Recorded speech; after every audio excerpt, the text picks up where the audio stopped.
कहानियों का कारवां में आज आपके लिए राजस्थान साहित्य के प्रसिद्ध साहित्यकार विजयदान जी देथा की एक कहानी वेतरणी। राजा माने सो रानी, बादल बरसे सो पानी। तो भगवान भले दिन थे कि एक जाट था, गांव से थोड़ी दूर वह एक ढाणी में रहता था। पीढ़ियों से खेती बाड़ी का धंधा था, पर इस बेभरोसे के धंधे में कोई खास बरकत नहीं हुई। जैसे तैसे गाड़ी घिसट रही थी, पेट में गांठें और गले में फंदा। खेत खलियान के झंझट से मौत के अलावा कभी मुक्ति नहीं मिलती थी। इसीलिए राम नाम और भजन भाव में मन लगाना पड़ता था। वीणा के तारों की झनकार से हृदय के अदृश्य सुख की हिलोरें उठती थी। चौधराइन के गुजरने के बाद चौधरी का मन घर गृहस्थी से बिल्कुल उचट गया। दूसरी औरत को बिठाने के लिए नाते रिश्तेदारों ने बहुत कहा, पर चौधरी नहीं माना।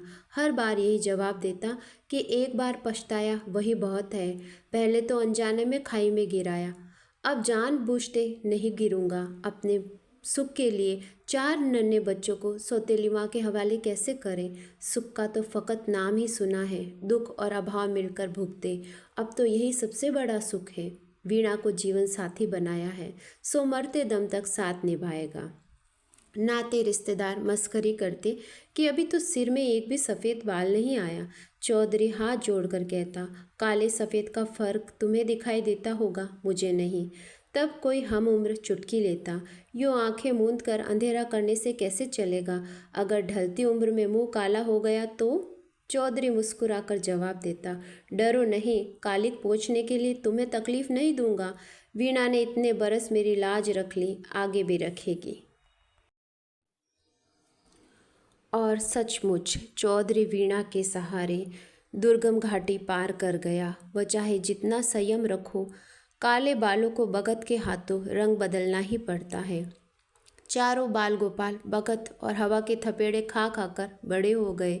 जैसे खेजड़ी, फोग और नीम बड़े होते हैं, वैसे आप ही बड़े हुए। बगत सर चारों का ब्याह हुआ। चौधरी बाबा के घर में 4 बहुएं, 5 पोते पोतियाँ, खेत झाखड़ में लट्ठम लट्ठा, और रात को ब्यालों के बाद वीणा पर भजन भाव। बड़े 3 बेटे हूबहू बाप पर गए, पर सबसे छोटे बेटे का रंग ढंग कुछ अलग था। भगवान जाने क्यों भजन भाव में उसका मन नहीं रमता था।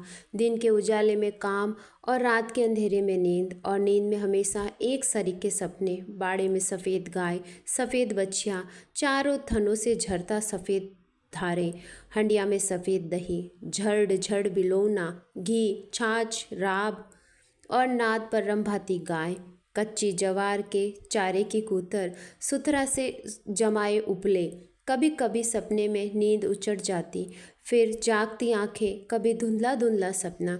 किसे अपने मन की बात बताए। एक दिन हिम्मत करके घरवाली से सपने का अर्थ पूछा। गंवार बहू सपने का अर्थ क्या जाने, साफ और सीधी बात कही। वह गाय खरीदना चाहे तो वह पीहर से लाई हुई अपनी हंसली देने को तैयार है।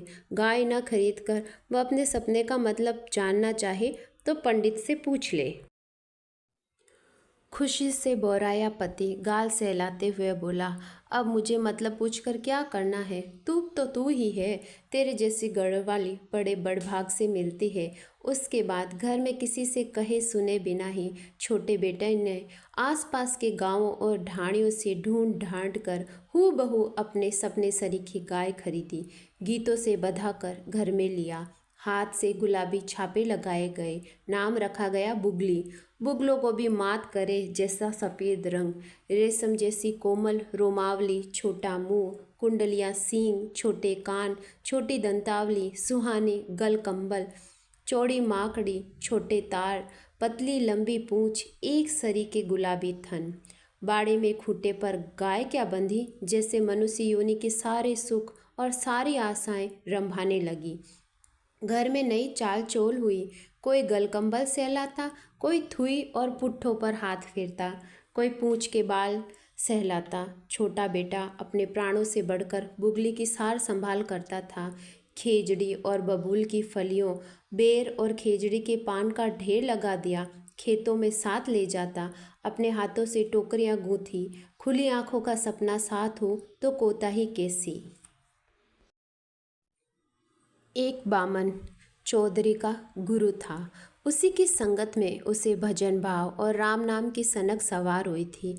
4-5 दिन में ढाणी का चक्कर लगा लेता था। बुगली को देखा तो उसकी छवि हृदय में उतर गई। बिना कहे सुगनी गाय का पंचांग देखा, घर में उसके आगमन का बखान किया। बाबा की मुक्ति बुगली के प्रताप से ही होगी। आखिर राम नाम का फल मिलकर ही रहता है। पहले पंडित 4-5 दिन में आता था, अब 1-2 दिन में आने लगा। अपने लंगोटिया बाबा से गपशप करता। बाबा भी पंडित का मन रखता। उसी ने उसे परलोक का सुरंगा बगीचा दिखाया था, नहीं तो दुख का भरा जीवन काटना दूभर हो जाता। एक दिन बुगली के बदन पर ठोर ठोर हाथ के काले छापे देखे तो छोटे बेटे ने अपनी स्त्री से इसका कारण पूछा।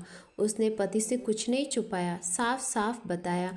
पंडित बार बार बुगली को ललचाई नज़र से देखता है। नज़र लगने से बचाने के लिए नहीं चाहते हुए भी काले छापे लगाने पड़े।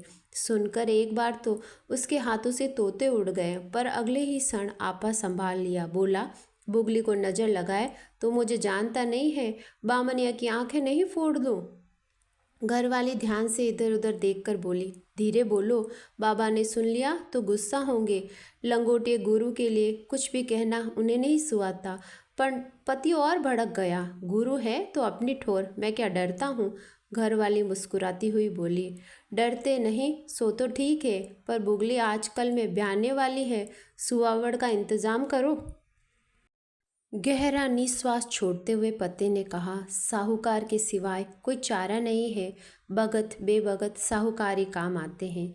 घरवाली ने टोका, साहूकार की पेड़ी पर न चढ़ो तो अच्छा है, मेरी ये टोटियाँ और बोर।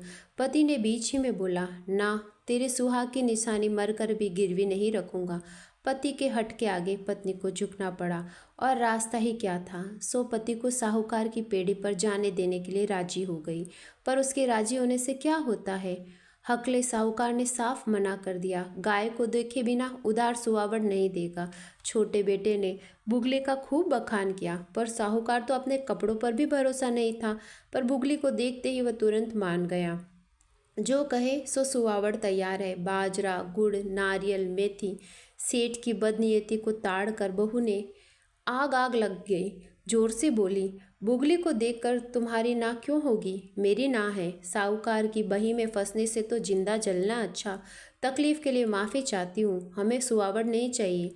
आगे विवाद करने के लिए पति की हिम्मत नहीं हुई। चुपचाप टोटियाँ और बोर लेकर चला गया। लगातार 3 रात जागने पर भी पति पत्नी को रत्ती भर भी जागरण महसूस नहीं हुआ। हूबहू शक्ल और सूरत की बुगली ने बच्चियाँ जनी। दूज का चांद ही बढ़ते बढ़ते पूनम का चांद बनता है। घर वालों की खुशी का पार न था। बुगली के दूध की धार के बहाने जिसे सबके हृदय में हर्ष का झरना बहने लगा। दूध के लोभ में पंडित सुबह सांझ ढाणी का चक्कर लगाने लगा। बहू के कहने से आते ही बुगली को नज़र लगने के बचने के लिए 3 बार थूकता था। बुगली जैसी कामधेनु का ही अवतार। दोनों वक्त 10-10 सेर दूध देती। चक्की सरी का गाढ़ा दही, हल्दी जैसा घी, छाछ रात की इफरात। छोटे बेटे का सपना तो खूब ही फला। सफ़ेद दाढ़ी को घड़ी घड़ी सुलझाते हुए बाबा मन ही मन सोचा करता, ऐसे आनंद के बिना जीवन व्यर्थ है। सारी उम्र कितना दुख भुगता। सुख की इस अंतिम झलक से पिछला दुख उल्टा अधिक उजागर होता है। अब अगला जन्म सुधारने से पिछला घाटा पूरा हो तो हो। भजन भाव और राम नाम के अलावा कोई सहारा नहीं। बचपन का मित्र बामन बाबा को धर्म का जीना मर्म समझाता। बुगली के दूध दही के लोभ में कभी नागा नहीं करता। बूढ़े बामन की आते आशीष देगी, यही सोचकर घर में बामन के लिए किसी ने एतराज़ नहीं किया। बिना मांगे ही बुगली के दूध में उसका हिस्सा हो गया। सुख से दिन कट रहे थे। संजोग की बात है, एक दिन बाबा बीमार पड़ गया। भरपूर उम्र पाई, मरना तो था। बाबा का प्राण आंखों में अटका हुआ, जीभ मोटी हो गई। बूढ़े बामन ने मुक्ति के लिए पंचामृत पिलाया। अब तो घड़ी पलक की देर है। बाबा के कहने पर सब ने श्रद्धा अनुसार दान पुण्य उसके कानों में डाला। किसी ने 11 बोली तो किसी ने अमावस। छोटे बेटे ने 5 हांडी दूध दही बोला। किसी ने घड़ी गुड़ तो किसी के मन में बाजरा बोला। तब भी बाबा की सांस वहीं अटकी हुई थी। आंखें डबडबा गई। इतने बरस बचपन के मित्र से धर्म की झीनी बातें सुनी हुई थी, 88 योजन चौड़ी वैतरणी पार पाना दूभर है, फिर उसकी मुक्ति कैसे होगी। अगला जन्म भी बिगड़ेगा, इसमें शक नहीं। भरे गले से गिड़गिड़ाया, वैतरणी आड़े आ रही है, इसे पाने की जुगत बता, नहीं तो मेरी गति नहीं होगी। बूढ़े बामन के रहते मित्र की गति न हो, ये कैसे हो सकता है भला। जोर से बोला, बुगली की पूंछ पकड़ने से चुटकियों में वैतरणी पार हो जाएगी। बुगली का दान किए बिना बाबा की मुक्ति नहीं होगी। छोटे बेटे के माथे से जैसे सुरंग छूटी।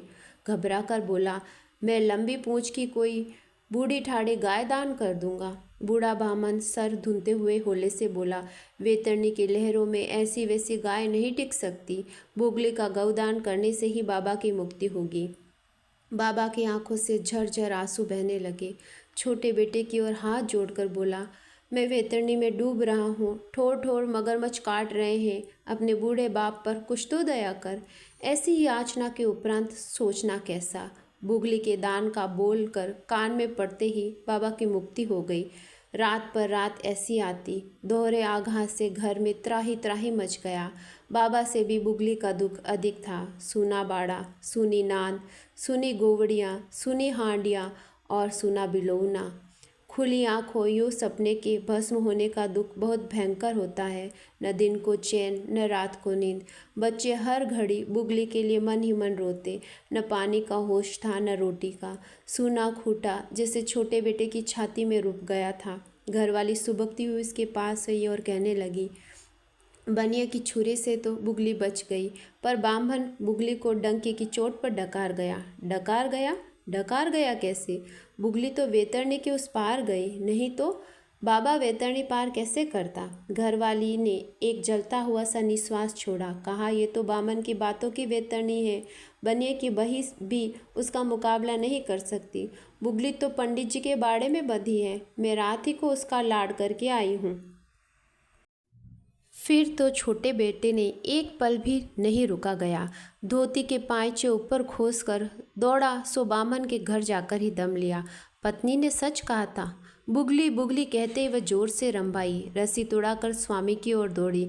उसने एक बार फिर खुली आंखों से अपने सपने को गले लगाया।